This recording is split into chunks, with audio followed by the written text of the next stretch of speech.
여러분 반갑습니다. 이렇게 비 오는 날씨에도 많은 분들 참석해 주셨네요. 이게 사실은 저도 부산하고 인연이 좀 있습니다.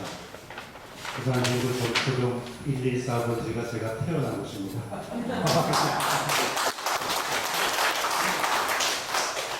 저는 이전에 저희는 원래 고향은 이제 저기 선조들 고향은 저기 평안도 의주입니다. 그러다가 내려와서 6.25 전쟁 때 부산으로 피난 왔다가 희산을 아까 저희 사회자께서 잠깐 소개해주신 희산 김승학 분이 이제 할아버님인데 그분이 여기 피난 왔다가 다시 원래 서울로 올라와야 되는데 서울에 있는 동지들이 선생님 서울에 올라오시면 작년에 이전에 있었던 백봉 김구 선생 같이 똑같이 암살당할 우려가 있으니까 부산에 계십시오 해가지고 부산에서 한 십몇 년 있다가 이승만 박사가 물러간 직후에 서울로 올라오게 된 인연이었습니다. 저는 여기 어렸을 때 부산 지역구면 저는 어렸을 때 할아버지가 저를 데리고 항상 어디로 가냐면 용두산 공원 꼭대기에 올라갔습니다.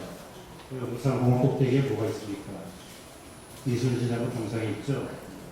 거기에 꼭 배례를 하시더라고요. 저는 그게 어렸을 때 상당히 창피했어요. 왜 다른 사람들은 아무도 거기서 배례하는 사람이 없는데 꼭 할아버지와 같이 가면 거기 배례를 시켜가지고 할아버지 다른 사람들을 배례하는데 왜 배례를 해야 됩니까? 했더니 나라를 위해서 희생하신 분에 의해서 배례를 하는 게 당연하다. 이런 걸 어디서부터 저는 많이 듣고서 그래서 이 부산 용두산 항상 기억을 합니다. 자, 오늘 여러분하고 같이 얘기할 것은 이제 백산 안희재 선생의 독립운동. 부산 군들이라고 하면은 다른 분들은 몰라도 백산 안희재 선생에 대해서는 기억을 좀 하셔야 될 겁니다. 백산 안희재 선생은 뭐 그냥 백산사회를 통해가지고 독립운동 자금을 배웠다는 그 정도의 분이 아니십니다. 백산 안희재 선생도 1942년에 돌아가신 이후에 그 행적들이 제대로 밝혀지지 않았습니다. 왜냐하면 많은 자료들이 사장이 되고 그 스스로 불태우고 했기 때문에 그 자료들이 많이 남아있지 않았기 때문에 백산 안희재 선생에 대한 행적이나 이런 것들이 잘 알려지지 않았죠. 그래서 행적이 잘 알려지지 않았으면 자연이 묻혀집니다. 한국에서 좀 불효한 건 뭐냐면 해방 후에 독립운동사가 제대로 연구가 되지 않았다는 얘기죠. 1945년에 우리가 광복을 맞이하고 그 이후에 뭐 전쟁이 일어나고 이러다가 결국은 독립운동이 대학에서 학문으로 연구된 것이 1980년대입니다.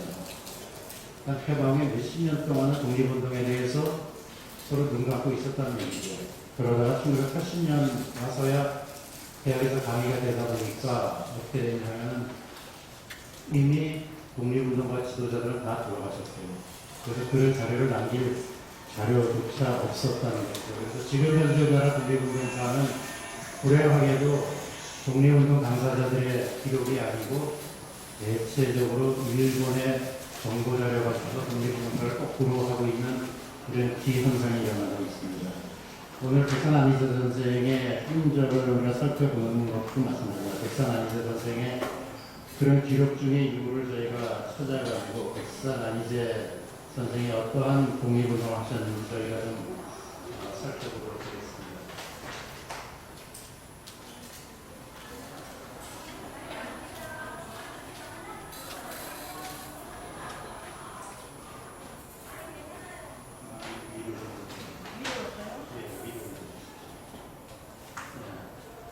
오늘 제가 이제 말씀드릴 것은 백산 두 가지로 크게 말씀을 드릴게요. 백산 안희재 선생의 독립운동.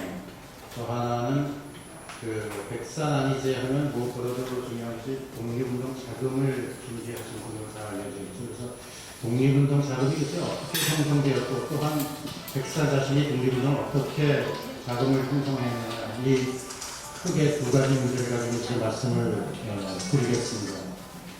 백산 안희재 선생은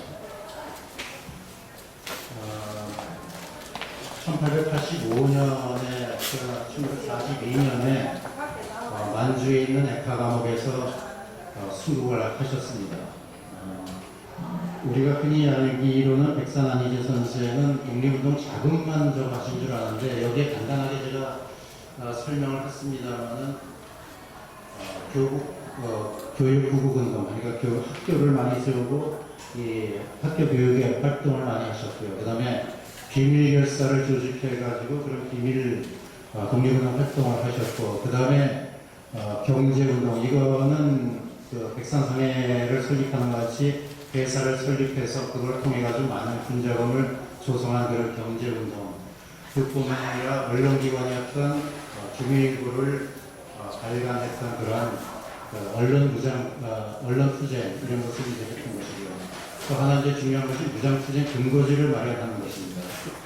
자, 독립운동이 흔히 하게 되면은 1910년에 우리가 나라가 일제 침탈당했죠. 일제 침탈당하면서 나라를 찾기 위해서 간 분들이 한 것이 있습니다. 그래서 나라를 찾기 위해서 무엇을 하냐? 대개 두 가지 형태로 나갑니다. 하나는 의병으로서 나라를 찾겠다. 또 하나는 실력 양성운동이야. 우리가 나라가 실력이 없을 때 뺏겼으니까 실력을 양성해서 나라를 찾아야 되겠다. 그 실력 양성운동 중에서 또 중요한 것이 젊은 인재들을 교육을 시켜가지고 나라를 되찾아야 되겠다. 이것이 바로 교육 구국 운동이라고 이제 할 수가 있는 것이죠. 그래서 필요한 인재 양성, 그런 인재 양성의 그런 모습 중에 하나로 우리가 보이는 것이 바로 백산 선생이 했던 것 중에 일례적으로 1906년에 공영학교를 설립하고 지금의 동네 국고에 했습니다. 그 다음에 그 이듬해 의신학교를 경남 의령에 세웠고, 그 다음에 고향이었던 의령 설매에다가 충남학교를 썼습니다. 1906년, 7년, 8년 이렇게 되는데 저 연대는 사실 정확하지는 않아요. 학자들마다 조금 연대 차고는 좀 있습니다만 이렇게 해서 계속해서 학교를 세웠습니다. 요즘은 학교 하나도 세우기 힘든데 백선 선생이 이런 학교들을 지방에 세웠고, 특히나 영남 지역은 여러분 알다시피 당시에 상당히 유학이 발전돼가지고 상당히 좀 고려했던 그런 지역에 이런 신식 학교를 세우는 게 상당히 쉽지 않았죠. 비근한 예를 그 밑에 보면 1907년에 협동학교 천도했다고 되는데 경북 안동 그 유림의 본거지죠. 여기에도 이제 협동학교라는 걸 세웠더니 그 의병들이 일어나가지고 그 학생들, 학교 선생들을 붙잡아다가 귀를 자르고 하는 그런 사태까지 일어나죠. 신식 교육을 받지 못하게 하는 당시에 영남의 풍토가 그랬습니다. 그럼에도 불구하고 신식 학교들을 세웠던 것은 상당히 어려운 여건 가운데서 세우게 되는 것이죠.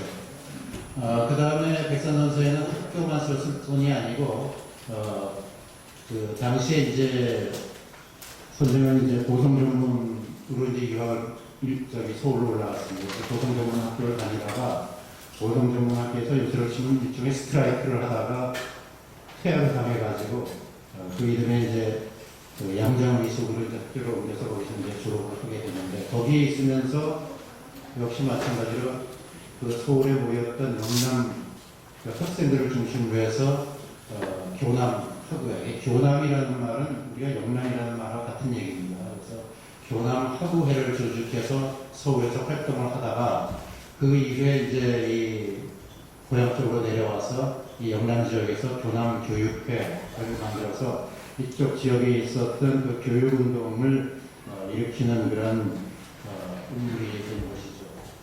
그래서 이렇게 여러 가지 활동을 하던 중에 1919년이 되면 김희유경회라는 걸 조직합니다. 김희년에 1919년이 김희년이죠. 그래서 김희년에 만들었다고 해서 김희유경회. 유경회는 뭡니까? 영재들을 양성하겠다 이런 얘기죠. 그래서 학생들 중에서 똑똑한 사람들, 재능이 있는 사람들을 모아가지고 해외에 유학을 시킵니다. 그래서 여기 보인 대로 제1차 유학생으로 김정설, 우리가 김범구로 많이 알려져 있는 인물인데, 그래서 이병호, 이재만, 전진환, 문시환 이런 분들을 갖다가 유학생으로 선발했고, 그 다음에 초대 문교부 장관이었던 안호상, 그 다음에 한글학자였던 이근화 선생, 이런 분들 독일을 유학시키고, 그 다음에 신성모, 나중에 이제 국방부 장관도 하고 합니다만, 이런 분들은 영국을 유학시키고, 이런 뒷바라지들을 전부 한 것이죠. 이것이 바로 교육 구구 운동입니다. 이렇게 젊은 영재들을 교육시켜가지고 장차 나라를 찾는데 앞장서야 되겠다 하는 것이 바로 이런 교육 운동이 되는 것이죠. 그래서 안희재 선생은 이런 구구 교육 운동을 실시하면서 우리가 1908년에 이제 교육회까지 이제 조직을 하고 이렇게 하고 있었습니다. 그러다가 이제 또 다른 활동으로 이제 다시 전개를 하시는데요. 보면은 비밀결사입니다. 비밀결사는 뭐냐면 나라가 망한 이유는 우리가 마음대로 사람들이 모여가지고 어떤 단체를 만들 수가 없었어요. 그러다 보니까 자연히 비밀스럽게 그런 결사들을 모여가지고 장차 나라를 찾겠다는 그런 비밀결사들이죠. 그래서 비밀결사들이 조직이 됩니다. 그러니까 1908년이 되면은 대구를 중심으로 해서 달성 친목회, 달성 친목회가 발전이 돼가지고 조선 국권 회복단, 그 다음에 조선 국권 회복단이 풍기 광복단하고 합쳐가지고 1915년이 되면 대한광복회, 이런 것들이 영남 지역 대구나 풍기나 이쪽을 중심으로 해가지고 이런 비밀결사가 조직이 됩니다. 여기에 이제 안희재 선생이 참여를 하게 되고, 특히나 이제 안희재 선생의 관계가 깊었던 것이 1909년 10월에 창설되었던 대동청년단입니다. 이 대동청년단은 사실은 아직까지 정확하게 그 실체가 알려지지 않았습니다. 왜냐하면 다른 조직들은 일제 정보기관에 다 발각이 돼가지고 그 실체가 드러났는데, 이 대동청년단이라는 그 비밀 조직은 광복 때까지 일제 발각이 되지 않았어요. 발각이 되지 않다 보니까 그 조직의 정보가 어디에도 노출이 되지 않았습니다. 그래서 나중에 그 추적에 의해서 대동청년단 출신의 몇 분들이 나중에 회고 비슷하게 남긴 것 중에서 이제 대동청년단 조직이 있었고, 그것이 해방 후에서야 비로소 해산을 되었다, 이런 이제 이야기들이 있는 것이죠. 그래서 이 대동청년당이라는 것은 아마 우리나라 그 독립운동사에서 그 비밀결사 중에서 광복될 때까지 발각이 되지 않은 거의 유일한 이런 단체다, 이렇게 생각할 수 있는 거죠. 대동청년단하고 쌍벽을 이뤘던 것이 바로 신민회입니다. 신민회, 이게 두 개 다 이제 비밀결사인데, 신민회는 이제 주로 이제 우리가 사람들이 도선 안창호 선생을 중심으로 해서 이제 서울에서 조직된 비밀결사죠. 이런 비밀결사들은 정조직으로 돼 있어가지고 위가 누군지 아래가 누군지 모릅니다. 옆으로 횡으로만 이제 누군지 아는 것이죠. 그러니까 발각이 되더라도 그 선을 연결해서 누가 여기에 참여했는지 알 수가 없는 그런 조직이 비밀결사죠. 그래서 대체적으로 우리가 보면 신민회는 주로 서울을 중심으로 해가지고 지금의 평안도 지역을 중심으로 해가지고 비밀결사가 이루어집니다. 그렇다 보니까 대동청년단은 대개 영남 지역을 중심으로 한 비밀결사, 그 다음에 신민부는 서울을 중심으로 해서 평안도 지역을 중심으로 한 비밀결사, 이렇게 되는 거죠. 물론 이제 신민회 같은 경우는 나중에 이제 발각이 돼서 많은 사람들이 고초를 겪습니다. 그래서 배고인 사건에 이제 이르게 되는 그런 상황이죠. 그래서 이 대동청년단과 신민회라는 것이 상당히 겹치는 인물들이 많습니다. 양쪽에 다 참여했던 분들이 많죠. 그래서 그런 통해 가지고 비밀결사가 전국적으로 조직이 되고, 또 이런 분들을 중심으로 해서 장차 모시는 해외에 독립운동 기지를 건설하게 됩니다. 왜냐하면 1910년 나라가 망하게 되면 국내에서 더 이상 의료 활동이나 이런 걸 할 수가 없게 되죠. 그러니까 어디 가서 해야 됩니까? 해외로 나가서 해외에서 독립군을 조직해서 거꾸로 국내로 파견해가지고 일본군하고 전투를 하는 이런, 그래서 우리가 국외 독립운동 기지 건설 이렇게 얘기하는데, 거기에 이제 나가게 되는 것이죠. 그런 것들 역할을 했던 것이 바로 대동청년단과 신민회고, 여기에 바로 안희재 선생이 깊숙이 이제 개입을 하게 됩니다. 다른 분들은 실제로 현지에 나가가지고 만주로 망명하거나 러시아로 망명해가지고 독립운동한 반면에 백선 선생 같은 경우에는 해외로 망명하는 대신에 국내에서 독립운동 자금을 조성해가지고 그분들을 돕는 그런 역할을 이제 하게 되는 것이죠. 자, 그래서 국내에서 이런 경제 운동을 하게 됩니다. 백선 안희재 선생이 이제 국내에서 이렇게 경제 운동을 하게 된 계기가 있습니다. 1910년에 나라를 빼앗긴 1911년부터 1914년까지 백사전쟁으로 국내에서 더 이상 독립운동을 할 수 없으니까 장차 앞으로 어떻게 독립운동을 해야 될 것인가. 아까 말씀하신 대로 기밀 결사 이런 데서 얘기한 대로 국외에 가서 독립운동하는 것을 어떻게 했느냐. 그래서 해외 여행이랄까 시차를 나가게 되는 것이죠. 그래서 백사전쟁도 1911년부터 남북만주를 비롯해서 러시아, 블라디보스토크, 그 다음에 여러 군데를 돌아다니면서 장차 어떻게 독립운동할 것인가 이렇게 해서 많은 그 당시에 있는 독립운동가를 만나게 됩니다. 그래서 단재 신치호 선생이라든지 이동희 선생이라든지 많은 독립운동가를 만나서 결국은 어떻게 되냐. 밖에서의 독립운동 기지를 건설하는데 이것을 도우려면 뭐가 필요하느냐. 뭐가 필요합니까? 군자금이 필요하죠. 그래서 국내에 들어서 군자금 모집하는데 나는 전력을 하겠다. 그래서 국내로 다시 들어옵니다. 그래서 한 3년여 동안 해외에 돌아다니면서 여러 가지 사정을 불러보니까 해외에서 군사를 일으켜가지고 일본과 대항하기 위해서는 필요한 것이 군자금이다. 그래서 군자금을 만드는데 나는 총력을 기울이겠다. 그 다음에 해외에서 국내와 연락을 하기 위해서는 어떤 조직망을 가져야 되겠다. 그렇게 군자금을 조성하고 그런 조직망을 가질 수 있는 척도이 뭐냐. 바로 무역회사 같은 것을 만들어가지고 장사도 하면서 그 다음에 장사가 각 곳에 지점이 있고 물건을 하는 그 네트워크가 있으니까 그걸 통해 가지고 연락망을 형성하겠다 이런 것을 가지고서 이제 백산안이제 선생이 들어와서 이제 백산상해를 설립하게 됩니다. 그래서 아까 말씀드린 대로 1911년부터 14년까지 해외로 다니시다가 1915년에 백산상해를 설립하시게 된 것이죠. 그 앞에 1908년에 이제 국호저축은행 설립했다는 것은 이미 이때부터 안희저 선생이, 그냥 안희저 선생 집이 아주 부자는 아니지만 그래도 한 중류 정도의 중류 정도의 이제 지주 집안이었기 때문에 그런 자본력을 가지고 이쪽부터 이 북포 지역, 옛날에는 사실 이 부산 쪽보다 북포 지역이 그때는 상당히 경제가 발전되었죠. 왜 북포 지역이 발전되냐? 아시다시피 낙동강 하구의 큰 호구가 북포였지 않습니까? 그래서 낙동강이라는 것이 옛날에는, 지금은 이제 여러 가지 교통이 발전됐지만 옛날에는 교통수단 중에서 가장 강력한 것이 내륙 강해 운송이었었어요. 그래서 옛날에는 배로 다 운송하고 있기 때문에 주로 이제 내륙 지역. 그러니까 우리가 잘 아는 대로 낙동강 하게 되면 낙동강 옛날에, 지금은 그런 해운 활동이 많지 않지만은 북포 지역에 상당히 큰